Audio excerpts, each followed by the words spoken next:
What's up, guys? Welcome back to TCG Scrubs podcast. I'm Oscar, and together with the usual guys, Team ARG's Colin and Joe of Joe's Corner. Hey, guys. Whoa.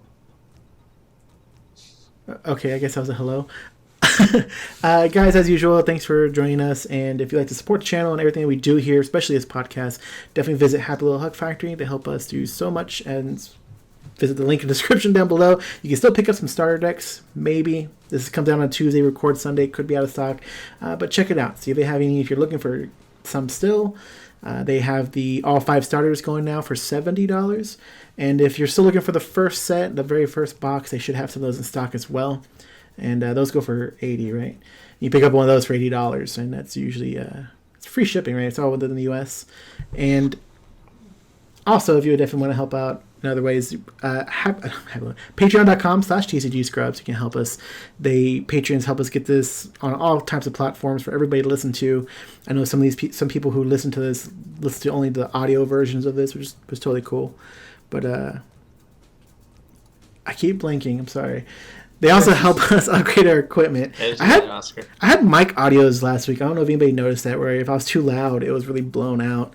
I tried to fix it before we started by doing audio tests with Colin. We're just waiting for Joey. Yeah, I had mentioned that to Joey afterwards. I'd noticed that. Yeah. It was too late. Hopefully it's better now. But again, everybody helps us get cool equipment, helps us upgrade. We got the little thing behind Colin for recording games, which we're going to start doing up here in about 2 weeks, I believe.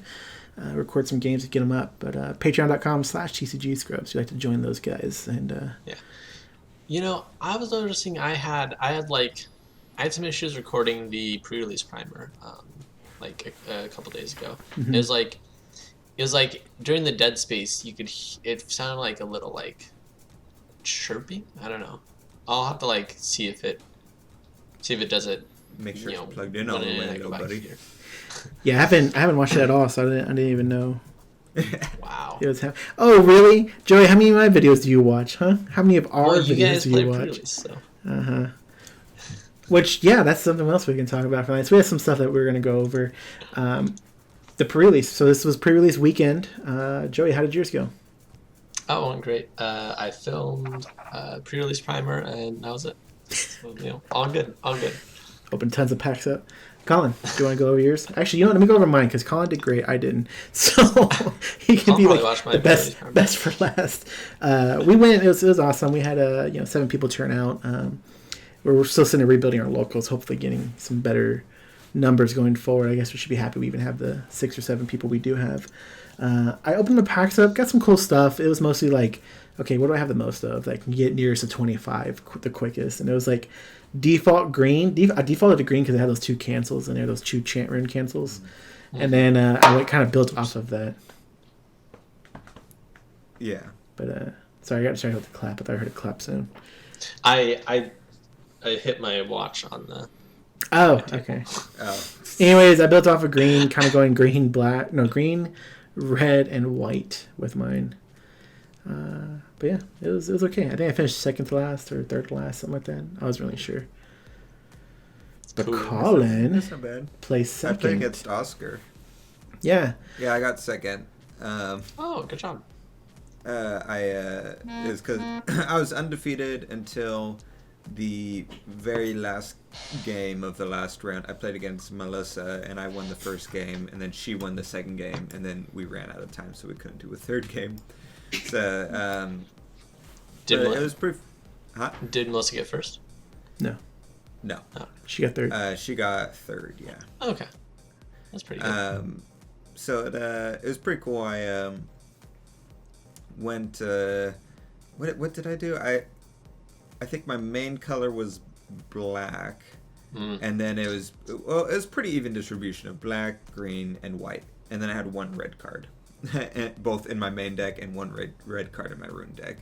But it was cool because my biggest pull that helped me the most was I pulled the Tengu card, the 5-drop quick cast can't be canceled that has barrier flying. Cool. And yeah, and so she helped me. I had her and played her in every single game except for the very last game. I didn't pull her. But did you have the Tengu rune card? Probably not. Okay. I had the cancel rune card. I had the what was actually pretty cool. I ended up not using it as much as I wanted to, but a couple times just because of pulling it and stuff. But a couple times I did use it. I thought the field card that was you tap a void and tap it to remove a resonator from game, and then you tap 2 green and tap it to put that resonator back in the field.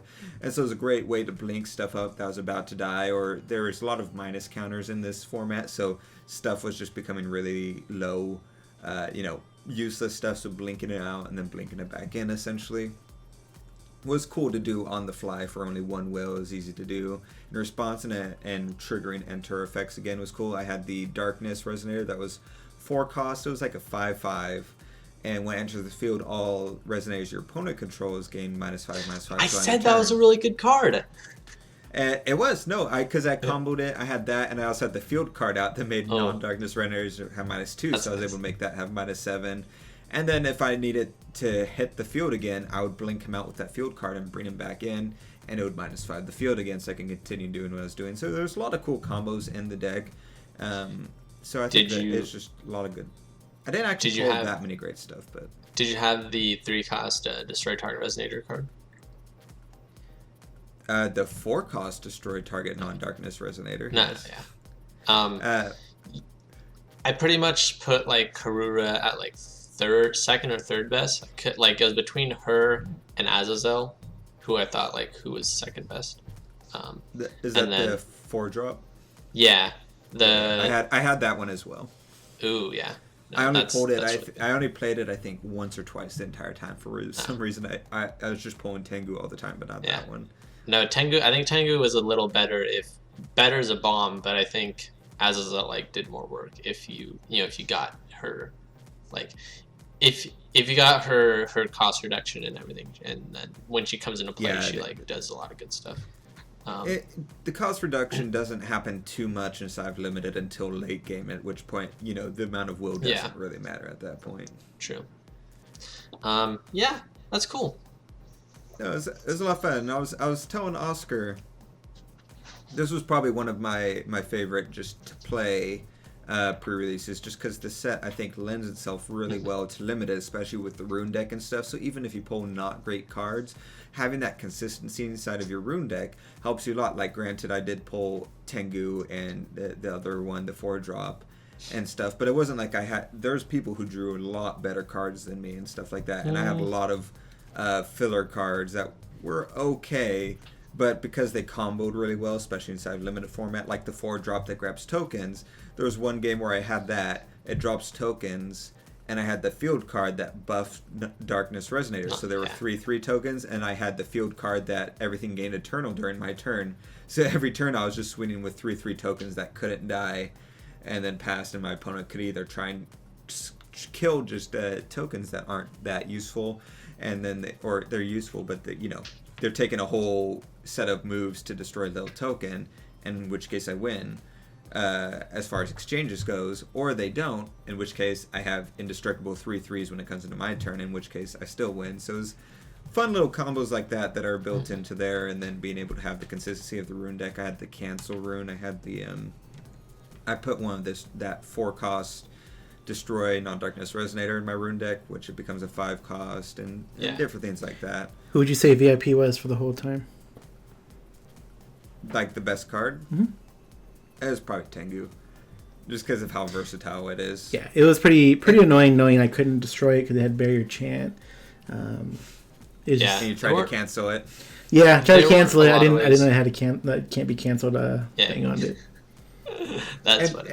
It was great because in my rune deck, like I said, I had the cancel. So inside of your rune deck, it costs 4. So what I do is I'd pass turn, and now I have the option. I can either cancel something or play Tengu. Usually I'd do it when I had 5 open will, and so that's usually when I would start passing turn with open will, because now I could cancel or play the resonator, and it just worked out really well. I think she's really hard to there's not, I think there's only Belial is the only person who can really get rid of her, and then or Balmung. There's not a lot of ways to actually kill her, and then on top of that she has I think some of the best stats. Only her, Jubei, and Belial are have similar stats. And then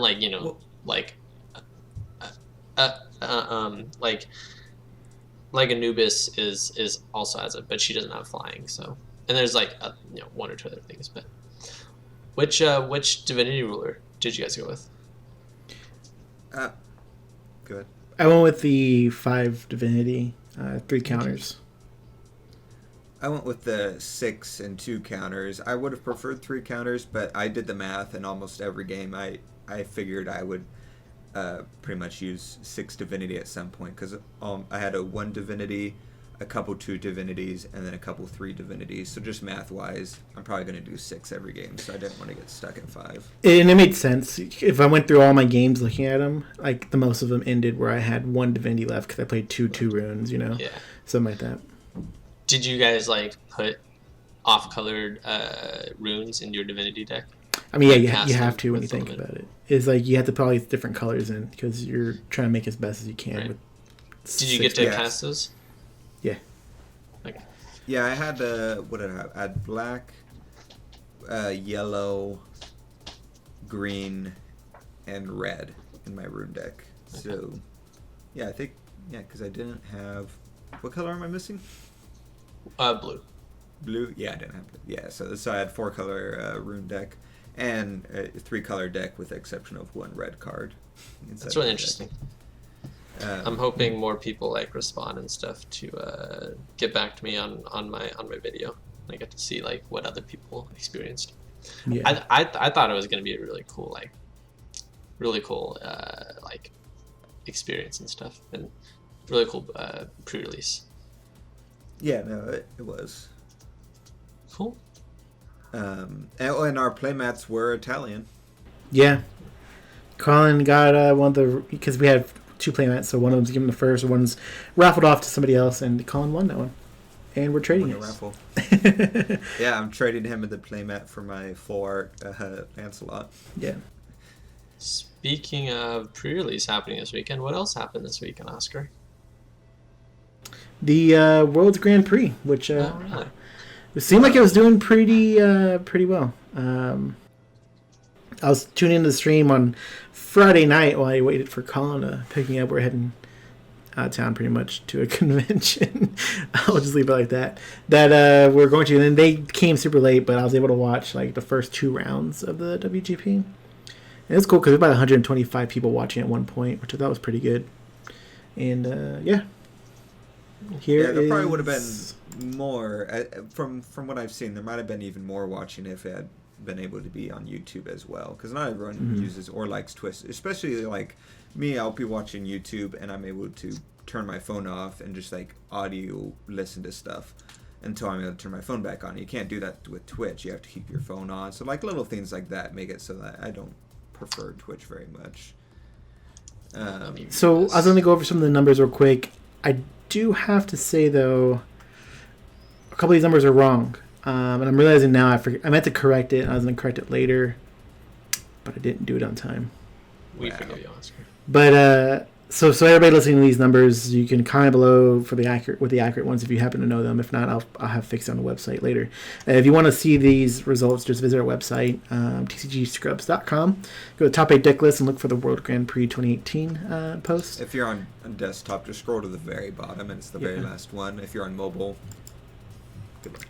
Yeah, I've been meaning to fix that mobile, people. I'm really sorry. But with that said, The there was doesn't seem that bad. the I'll ruler. put a link in the description. Yeah, ruler breakdown was, and his word may be wrong. These first 2 I think are off on their counts. 34 Hanzo, 32 Lucifer, 24 Loki, 23 Arthur, 9 Brunhild, 6 Isis, and 3 Adam. Which Yeah, that's leaves no Loki. Well, the first 2 are the only ones that are off. I think it was like actually 32 or 33 on Hanzo. Yeah, I just. Anyways, no Loki, no Lich. Sorry, no Lich, Yeah. no Chimimi, and what was the other one that was no of? 1, 2, 3, 4, 5, 6. There's one more. Yes, there are 3 missing. So we're missing, Lich, Chimimi, and Fuji, yeah. the red ruler, the other red ruler. He just sort of blends in the I'm s- background to me. I'm really surprised Fuji didn't get. I mean, not that surprised, but I mean, I feel like being able to deactivate and get a dragon out isn't. Is dragon in Yeah. Like getting a dragon out isn't that bad. I would think, but It's not something to rely on, and if you draw the dragon, then you're fucked. So, you put like 2 dragons. well, then if you draw 2 dragons, then you're doubly like you just consisting wise with the card pool that is currently available. It's probably just best not to risk it. I feel like we already had this conversation or something, Colin. But yeah. I just had like No, I agree. It's a sense of deja cool vu. thing. I like his whole thing to bring out especially the dragon that does damage, because then it feels a little bit like Sylvia and does a bunch of other stuff. But consistency wise, I can see why. Yeah, and with Hanzo seems pretty good. So Oh yeah. like knights or mechanical knights and stuff sound like a really strong limited like deck. Yeah. But going in the top 8, we do have 4 Lucifer, 2 Brunhild, and 2 Hanzo. Yeah, so this was a lot different than, especially if you guys are following the ARG YouTube channel. Myself, Mike Rance, and Brandon Bremont had a discussion, and Mike had put together the different tiers of rulers, but I think they had both, for the most part, agreed that specifically Hanzo Knights and maybe some other ones would come out really on top. And I don't think Brunhild was she might have been higher, but like it definitely feels different than what people were expecting as far as the top 8 diversity. It felt like people were leaning towards just Hanzo Knights and maybe some other variation of Knights, which these all might be Knights decks. I don't actually know, but still, like the fact that Hanzo is only 2 spots in there, Lucifer is 4, and that Brunhild took 2 spots as well, was surprising to me. And it was interesting watching Lucifer play. Like that one, what's the guy who, when he's in graveyard, you pay 1 black and discard and remove 3, and he comes back? It was Like that was a pretty key card when I was watching. It was like some Darkness gameplay. Knight. Yeah, I think it sounds about right. Something like that. Yeah. What was he in Lucifer's deck? Hold on, let me- Yeah, he was. He's one of the ones It that, like, was when you're watching Disgrace Knight. Disgrace Knight. Yeah, he was another one I said would be pretty good. In pre-release, I thought. There was people who would just mill themselves intentionally just so there would be those at least 3 cards, or maybe to help land him into your graveyard. Either way, so That's interesting. No, that's pretty cool. Wow. So is this in order with the list right here? the first 4. So I got these lists from Richard. So Oh, I shout out see. to Richard Reel. He posts these to the US group. He commented and when somebody asked if these are in order, that the first 4 are in order, and beyond that we don't know. Okay. So this is at least 1st through 4th place. I think Mike had said that 5th place was the U.S. player. So Yeah. whoever is the U.S. player is 5th place, and that's all I know. Who has a U.S. name? Let me look through. It's Okay, these are all Charles. US names. Charlie was our U.S. player. He's the second to last on this list. Which I didn't know he got 5th, because I know he was like one of the first ones out when he went to top 8. Okay. But yeah, so then 1st place ended up being Hanzo Knights, it looks like. Yeah. I like how it's Hanzo Knights, even though it's like, I don't know, it's like, it reminds me of like way back with Blazer Knights, but it's like totally different now. It's quite funny. Yeah, it's a super interesting. They don't run any green. They literally just have Hanzo just for a ceiling scroll. Yeah. I mean, Which the second doesn't Hanzo surprise runs me, green. Okay. Runs Yeah, 3 this green. first one doesn't. So I think if you're watching the stream, they were mentioning how they were siding their green stones for the mirror match type thing. But I'm not seeing. I don't see any sideboards with that. I see sideboards with blue stones, but that's something Jeremy mentioned. I guess maybe some of the other lists that didn't make top 8 had green stones in their sideboard. The second one doesn't have doesn't play green either. I just saw one. The second list. 2. So what are you talking The about? second list has a little bit of green. I don't know what you're talking about. Yeah. Which one is green? The green stones. Anyways, Yeah. I'm talking about the green cards. Yeah, there's 2 of them right there next to the donut drone thingies or whatever they're called. The bottom right. They're in the center. and then there's a bunch of green cards in the sideboard. What's it called? Not a bunch, but 4 more. The Song of the Fairies. Is 2 green cards right there in the middle, the bottom row. Oh, are they? Yeah. It's really hard to see the. That's fine. It's fine. Anyways, But Okay, Torrent of Energy and Song of Fairies. also, I'm glad that I feel like because I had said that. Oh, what is it called? The Sealing Scroll. Nitrogen Blade. That's the ability. Is that the ability one? yeah, Uh, cancel automatic. Cancels an ability. Erudite, yeah. Okay, cool. I had said that was a good card, and I don't think people believed me. So I'm glad that made it into the first and second place. Well, it's still like limited. Like wasn't Nitrogen Blade just not as good as Keys' Call?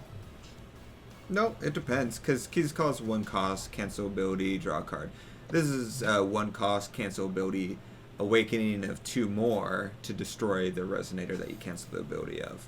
So it's a trade-off, but it has the potential. It's basically like Lunar Lake that technically costs 1 more if you're not playing in your playing your standby area. I don't know if it's better in like New Frontiers, but it's definitely good in. I mean, it's obviously good in this limited format. I like it because you can, especially for like, there's a lot of big hitter cards that have big enter abilities or big awakenings, different things like that were released in this cluster, and so having something that goes cancel, it's like that whole when you're playing a video game and someone counters and they go tink tink and then strike back. It's like that. It's like tink tink and then it hits them and kills them. I have no idea what you're talking about. That's super cool. I mean, I definitely get it. Like it stops like Belial and Azazel and stuff. Yeah, and being able to get rid of, say, Lancelot and not having to worry. Yeah, you get rid of his enter ability, but his things you got to worry about are still hovering around you the whole time. So being able just to delete him right off the bat is kind of nice. That's true. But yeah, that's kind of all we had for the world's info. I mean, we can go through each list, but it's kind of just cluster format, so it's very limited. Yeah, it's cluster format. So it is cool. Huh? Go ahead. No, I'm just gonna say it was cool. It's like looking at like the Brunhild list is like light, but it's mostly dark, which is kind of funny and kind of cool. Yeah, I thought that was kind of cool. So. Yeah, it's interesting. So there was also an event that was called the Revenge Tier New Frontiers format one. We don't have the results yet as of the recording of this, which is Sunday night, and that's, I don't know when we're going to get that or if we will. I do have the ruler breakdown for that, and that's going to be 16 Keurig, 18 Gil, 1 Tigress, 5 Rhea, 8 Time Spinning Witch, 5 Chimimi, 6 Ayu, 1 Hanzo, 2 Arthur, 6 Lucifer, 2 Isis, 1 Brunhild, 2 Freyla, and 2 Aimel. It's a pretty interesting spread. Was top 8 a spread? We don't have top 8 results. Yeah, I'm pretty sure. This is really interesting. As of the recording of this right now, all we have is this information. I'm curious if people. I'll look later. I'm curious if people just played like, the top guys just because, or if they were legitimately better than like the other. Hey, I've been saying for forever that Gil is super strong. He's just hard to play. He's one of the harder to play rulers. But I mean, in his mono format, yeah. I mean, look at Keurig and Gil would be the top decks to play. Oh yeah, I think Tigress is someone needs to look at that again, because that's a really good deck in the mono color format. It pulls off of them. Like, I've never gone outside of monocolor for Panda, and that was inside of a dual color format, a dual stone format. So I think that has potential there. But Time Spinning Witch probably actually does pretty good because of that field card to filter her time wheel into. So she probably shines as well with multiple colors. So she wouldn't go monocolor. She would diversify as much as she can. That's true. She has a lot of multiple color options. Ayu, see, interesting about Ayu is, yeah, she has those 4 stones that produce any color, but then she's stuck with 6 stones that are just mono. So I feel like Ayu, people were saying might be really strong because of those stones, but I think Ayu actually takes a huge hit because there's no consistency for her unless she hits a multiple color stone, and that's a big if. What if you did some kind of like, because you have access to the black-red stone that's dual, and you also have the white-black stone that you can like deactivate really quickly and get those online. So I don't know, maybe something around like just thinking up, out loud, something like that. Yeah, sure. There's ways around it, but I'm just saying the consistency is gone. Like it's not. People are saying it becomes stronger post rotation. I disagree. I don't think it necessarily becomes weak, but it becomes weaker than it was before, in my opinion. Yeah, I see what you're saying. I'd be curious to see maybe the deck completely change the deck list and all that stuff. In which case, it could potentially be stronger, but it would have to. I think you would have to redesign the deck and how it works. Oscar. Sorry, I was looking for the top results. I see top 4, but not top 8. What was top 4? I'll do it in a second. I wanted to comment on a couple of things on this list that we do see. One, I wasn't surprised to see Keurig and Gill on top at all. Again, like I said, the mono format. Not top, most played. Something I was surprised to see was Freyla. That's only because I've told Colin earlier today about Freyla and it was doing great for me 1 week, and I came back the next week and it was the worst deck to play with the locals. It makes me want to kind of take a look at her again and see what I can do to what I can add to it to make it better, what direction it's going. Isis is a deck I was wanting to build as well. Kind of see where it goes, but Ayu I'm surprised to see in there just because I feel like there's a lot of automatic cancels and I don't know, stuff like that because that's kind of what she lives on. Yeah, I'm surprised there's only 2 Imol too. I thought she would be more prevalent. Yeah, that's true. Everybody was kind of hyping up her plus the white will producing. Was it a Valkyrie or human? It was a human, I believe. Human. I'm also surprised that Hanzo. There's only one Hanzo. I thought people would be brewing him a lot, but I guess think so off the gate. I think people are still too iffy on any of the new rulers to go into that tournament with them. It doesn't necessarily mean that they're bad or anything like that. I think people are just a little bit hands off as far they're well, I could do that or I could do Gil, which has all the support already, and I already know how to do and how it'll play and all that stuff. Especially because Hanzo's best part is the ceiling scroll, which if is a dead card if you're not facing other rune stuff. Mm-hmm. Yeah, and without being able to side rune decks, you're kind of in a hole. So something we talked about with our locals was the difference, the kind of, I guess, looking at Hanzo and looking at Chimimi. Some of our locals were saying Chimimi was better over Hanzo, just with what it's doing, I guess, on its flip side and kind of the direction it can go. Colin disagreed with that. Right. Maybe not Chimimi versus Hanzo.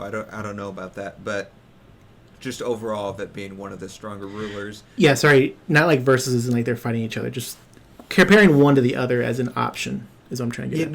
Okay. That's what I'm saying. Okay. I don't know enough of it because we haven't seen Hanzo played as Hanzo. Yeah. So it's hard to tell, but based on the power set of Chimimi, Chimimi probably beats out Hanzo. As far as power level, but overall when you base it against all 10 rulers, I was saying I don't think it's that strong. I think there's other ones that are stronger because its whole thing is putting out big dudes and swinging in with big dudes, and every color in this new Dawn Rises that came out has some form or fashion of wave clear inside of it and field clearing inside of it. It's just whether it's just something you could side deck into or something that's built into the deck just because of how good it is.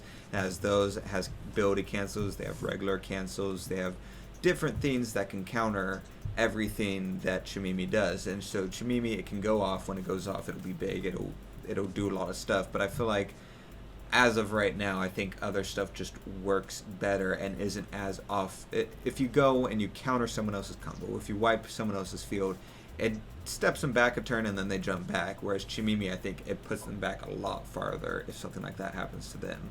If you don't do it to them, then they gain enough ground that they would, wipe people out. But I think other stuff is just more reliable overall than Chimimi, in my opinion.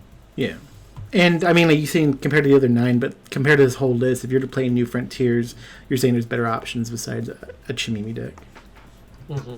Yeah. Yeah. I think I think Arthur's better, not because of the ruler, but because being able to grab all of his rune sets with him and playing machines is better. I think that deck beats Chimimi because of its passive wave clear with Lancelot, essentially, and it also buffs in the same way that Chimimi tries to buff. But I feel like Lancelot, or not Lancelot, but Arthur and his runes and the machine support are better at buffing, it feels like. Yeah. I could be wrong on that. I mean, yeah, Chimimi buffs bigger, faster, but I think the slow and steady build of the machines, I think, just works better overall. I get you.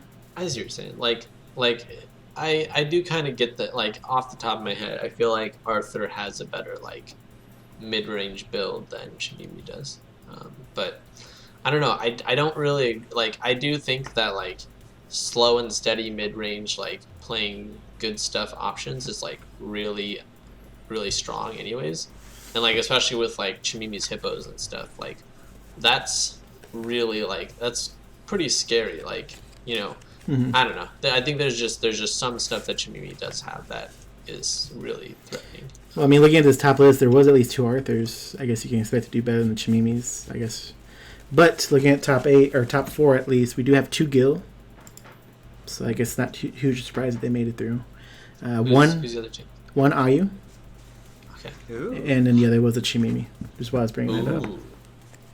See, I need to see what the Chimimi like. I do think that her flip side and her elephant rush are both like super interesting. Yeah. Like and like for example, if you have something that gives those elephants charge, then like that's a super devastating play. Charge. And then Charge? Yeah, sorry, I'm thinking of her spell for some reason. What? Not even magic. I know. I don't know Not even why. magic. Yeah, I don't know why what I'm thinking.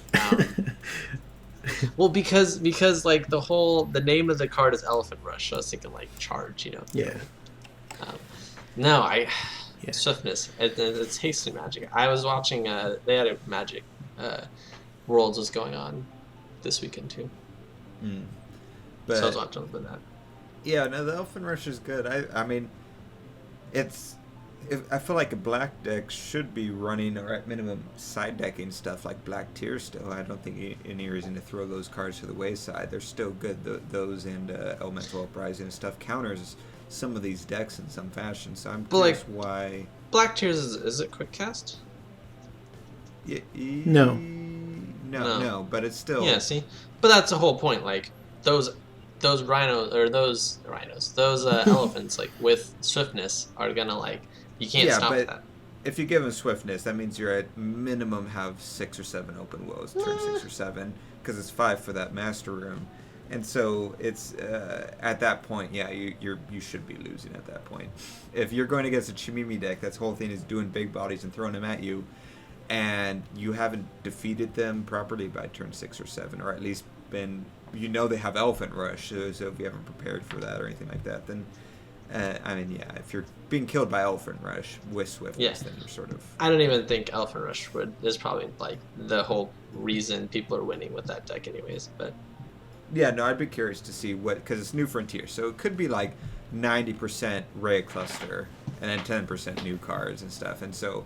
I guess I'm probably just in a headset of like just New Valhalla type of stuff, and I'm sure Green obviously has things like Lorite, which counters a lot of stuff, and granted, Gil, probably the reason Gil has the top 2 spots is because not only does it still have access to Lorite, which counters pretty much everything in the game, but it has the power to cycle that Lorite back into the hand over and over again consistently. So Random order on the top 4. We don't know those top 2 spots. yeah.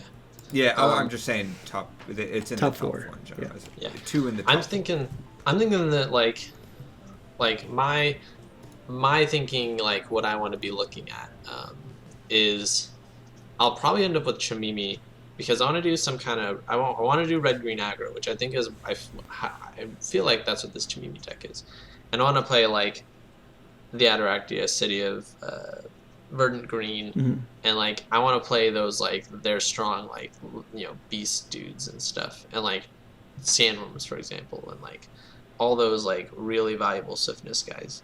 Like I think that's very interesting. Yeah. Like especially the pigs or the hippos with that swiftness built in. It's Yeah. like I think it's actually really good. Like Yeah. I feel like like there's a lot of potential that I'm thinking of, like turn one's sandworm, and then like turn two verdant city, and then like start throwing down hippos and stuff that are like get swiftness and stuff.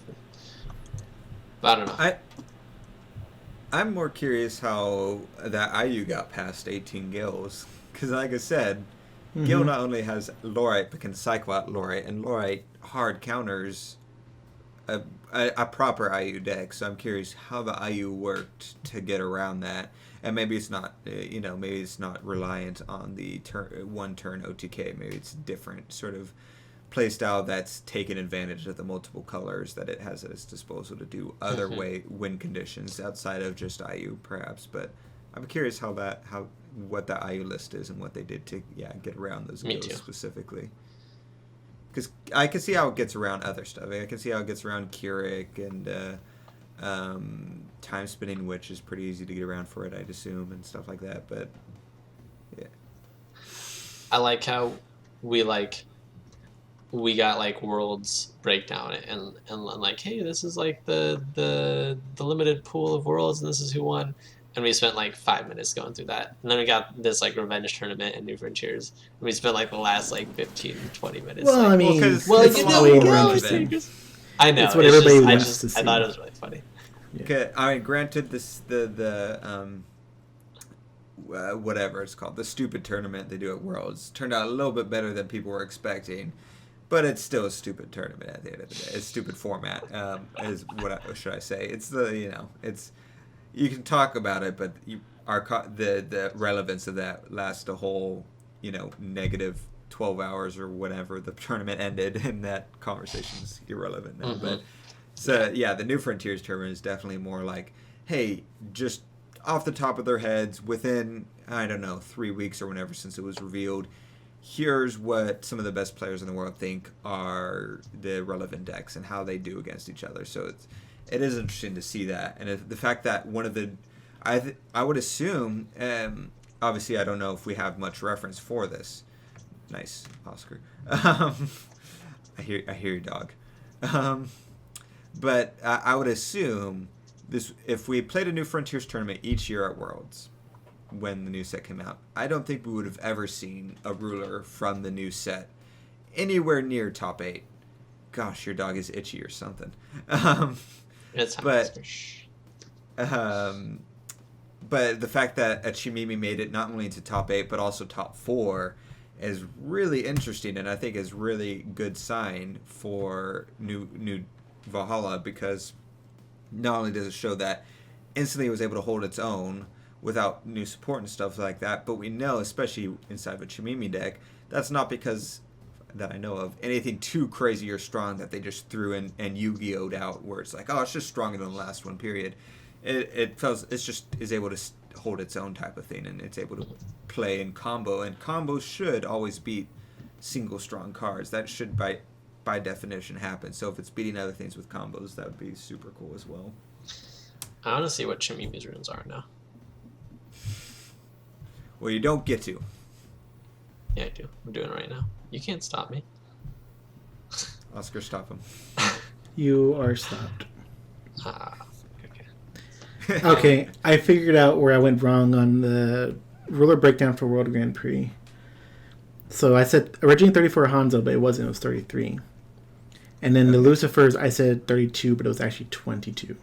That's where there we go. I was doing the math in my head, and you passed. When you read them all off, you passed 124 at some point, and I was like, yeah, he's wrong somewhere. Yeah. So those are the two that I had off. Cool. All right. That makes sense. Yeah. What are you guys planning on drafting or like deck making? Deck building for all the new stuff. With all the new stuff, I want to reapproach Freyla. I want to work on Isis, and then probably Arthur. Wow. To see, or not even Arthur, but look at machines. Yeah. I don't know. Now I feel like machines is like flavor of the month. Yeah, that was like one of those things I where don't like like you're talking Yeah, about see like, man, this could be great, and then everybody's showing it's great, and you're Colin's, like, I don't Colin's want to never touch gonna it play no more. machines. Now, see, they were pushing kittens on you guys, and you guys finally resisted, which is good. I never accepted kitties. You 100% did. You get out of here. Did not. Yeah, no, I'm definitely building Arthur as far as the new rulers go. I might take a look at Brunhild. I really like some of the mechanics going on there as well. And then I'm gonna take another look at some Panda stuff as well, and rebuild that. I mean, I guess I gotta build it from scratch, so we'll see what direction the wind takes me on that. I'm gonna try and go back to Resonator Pandas now that I don't have to worry about severing winds and final battle and stuff like that. So I'm gonna try and do cool Panda combos and stuff. But I'm probably first gonna make Arthur deck. Will probably be the first deck I make in this upcoming week or so. Mm-hmm. Yeah, Definitely definitely. build a bunch of decks. Yeah, definitely want to get some stuff ready, especially by next weekend. Just maybe we can record a couple of videos, at least on Lackey, and play that. Is Sylvia Yeah. still legal? She isn't, right? Sylvia the Resonator? Yeah, red green. No, Yeah. that was ENW. Oh, That's red what I green. I was thinking about the red one, the one that Colin likes so much. Oh yeah. That one's still Terrible one. legal. Yeah. I'm gonna make that one work pretty good. Oscar, But, she's not legal. Get your mind out of the gutter. First one off, the one that's illegal She is is in my technically world. legal. But yeah, no, we'll do some games on Lackey, and we're gonna, like Oscar said, I'll probably build all three of the decks I just said, Arthur, Brunhild, and Pandas, and then in real life, and we'll film a bunch of gameplay of that. And if you guys are our patrons, we're gonna be doing a new thing where after we play each game, we're going to have a video that'll go up on Patreon going over the game, what we thought of it, different things we would have done differently, things we thought we did well, things we thought our opponent did well, different things like that. Just a cool little conversation, post-game discussion we'll be adding over on Patreon. I'm going to shift some stuff around there. I'm going to try and start adding more video content on there, so its own video community on that side. So I'm pretty excited to start doing some of that once I get some time here. There's also an adjustment that had to be made to Patreon. I don't know if we've made it yet, but I don't know if you want to address that right now so that people are more I'll be aware of it making that going in. adjustment. Well, we're just going to be essentially shifting away from the giveaways on Patreon. We'll still do giveaways, but they'll be overall giveaways for all viewers and Patreon as well. Just it'll be across the spectrum, kind of like how we did the Warhammer or Star Deck type of thing. And it's just to align both. One, it's never been a consistent thing, so I never felt like it was a big thing on Patreon that drove people over there or anything like that. So, and the amount of effort to go into the giveaways for that is kind of off, and also to align better with the terms of service on Patreon. It's sort of this wonky thing where the giveaways, because how we advertise it's not technically allowed on there and stuff like that, or at least the way that we do it. So it's a matter of we could adjust it a certain way so we could still technically do it on Patreon, but I'd rather just phase it out and rather do more content on Patreon and do other types of like more reward type stuff for patrons that's actually consistent rather than just a random throw of the dice. Stuff like how we do, hey, if you're this $20 tier, you get the TCG Scrubs playmat or t-shirt of your choice, and then we can also like put a note on there or something like that. Like that stuff I really like, and how we do the coins as well for $20. I apologize if this is wrong. I forget the exact tiers of what everything happens, but stuff like that, I like to do more stuff like that for some of the lower tiers as well. So just keep an eye out if you are a patron for that. I don't want to ramble too on about Patreon, but I'm pretty excited about some of the stuff we're going to do on there. But yeah, so, and if you guys have, I know I've been getting a lot of deck lists actually lately from a couple of different viewers. We haven't been able to show all of them, but we've been showing them sorry, Oscar distracted me. But we're been able to show some of them. Actually, there was one I keep forgetting that I need to upload. It's probably irrelevant now, but I'll try and upload it anyways. Or did I? No, I did upload it. I lied. I'm sorry. But we'll try and do more content. If we don't do your deck list, it's not because we didn't like it or anything. It's just because we have a lot of deck lists that we had gotten recently. But still, keep sending us deck lists because there's a lot of cool stuff we have been seeing recently. It's because it's actually because I don't like it. You want to say something, Oscar? Yeah. What else do you have to talk about, Oscar? Oh, I was talking to Colin about this before you showed up, Joey. I was like, whatever happened to that Force of Will giveaway they were doing for the Valhalla starters? Remember when you went to the website, forcefulvalhalla.com or whatever it was, and it had the theme come up, and you gave your address and all that stuff, and it's like, all right, the winner will get 5 starter decks, and we're like, whoa, that's so cool. Oh, was it 5? I thought it was just you're going to get a starter deck. No, I'm pretty sure it was all 5. Okay. Either way, if it was only 1, I'd be like, you I thought it was like all 5 plus a whole booster box. No. Now we're playing a game of telephone here, I feel like. Yeah, no, I heard it was a whole case. Yeah, I just remember it was like, share this on your Facebook, and a lot of people did it. And then they'd send, I thought they would at least, I'm watching your dog crawl across the ground. Yeah. They would at least be like, hey, you know, John in the U.S. and, Charles from France are the winners of the starter decks or whatever, and just announce them like generalized like that, like not specifics of first last name in case they want privacy. But I don't know. I thought they would at least announce something, or at least say, hey, the winner's been picked. You'll see them soon, winners or something.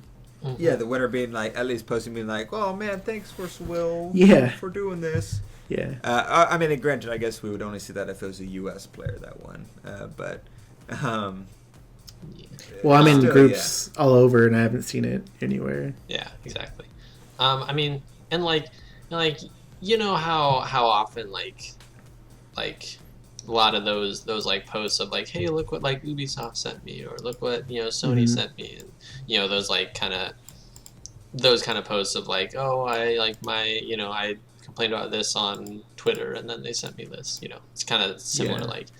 Would be nice to get advertising before somebody would have said something somewhere.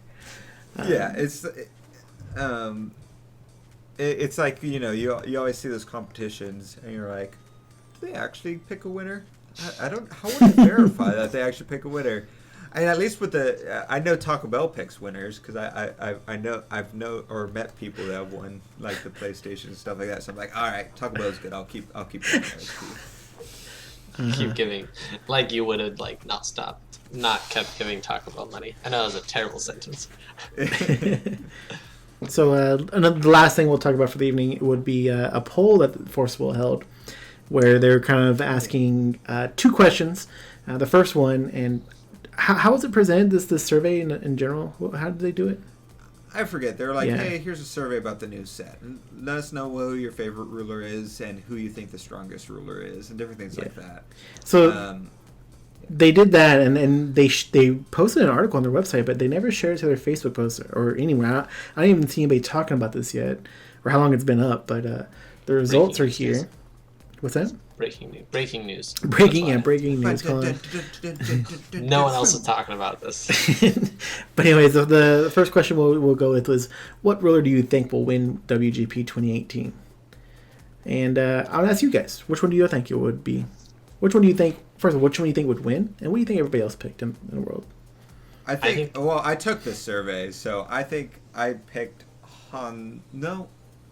Yeah, I think I picked Hanzo. Okay. I'm pretty sure I picked him because I think that was still around the time where people figured out the Hanzo Knights thing, and I also, I didn't like his Master Rune and stuff like that. So I probably picked Hanzo. Mm-hmm. I think people in the world either picked Hanzo or they misread what people were saying and they picked Arthur. Okay. Joey? I think I would have picked Hanzo, and I think everybody picked Hanzo. Okay, I think I picked Isis. But anyways, get out of here, Austin. In first with 29.6% of the vote was Brunhild. Ooh, weird. Yeah. What? In second place with 19.6%, a whole 10% down, was Hanzo. Really? After that, it breaks down to Lucifer, Isis, Arthur, Lich, Adam, Seekheart, Loki, Chimimi, and Fuji with 0.4%. Wow.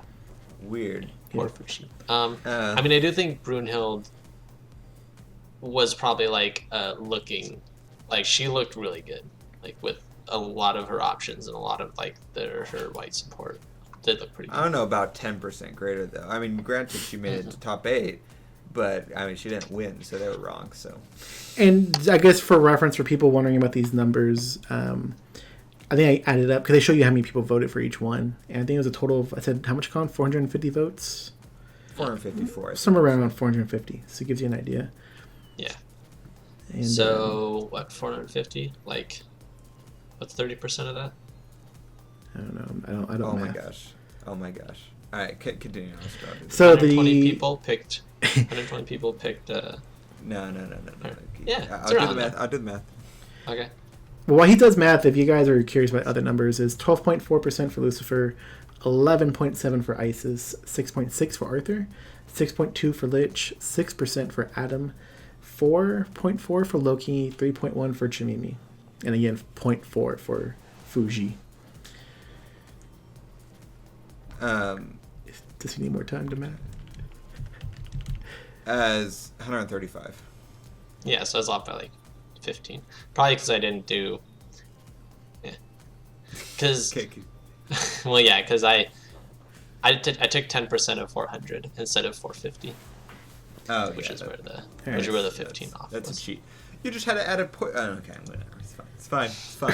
So the other question I did ask, and I'll do the same format, like asking you guys, what are your favorite new Valhalla rulers? Colin, what is your favorite, and what do you think everybody else's favorite was? Well, I put Arthur just by nature of him being able to grab his runes and stuff like that, because he has my favorite master rune out of everything. So, so I picked Arthur for my favorite. I think everyone's favorite was probably. They're probably a bunch of plebs, so they probably picked Ninja Cat. So Hanzo, okay. And Joey, Yeah. what is your pick? Geez. I don't know. My favorite, like, just completely, ignoring game wise and like just kind of flavor. I really like Adam. Yeah, it could be for any reason, to be honest. So Adam, I think I don't know if he's my favorite because like, but if it's just like meme and like he's just cool. yeah. I don't know. And then what do you think everybody else picked? I think like Force Will is a bunch of weebs, and I think they picked Chimimi. All right. So Although Hanzo's more weeb, I guess. In first place was Isis with 19%. Isis. Interesting. I think that still falls under the weebish category. It says damn boobs. Probably. Yeah. Well, in second place with 18.8% was Brunhild.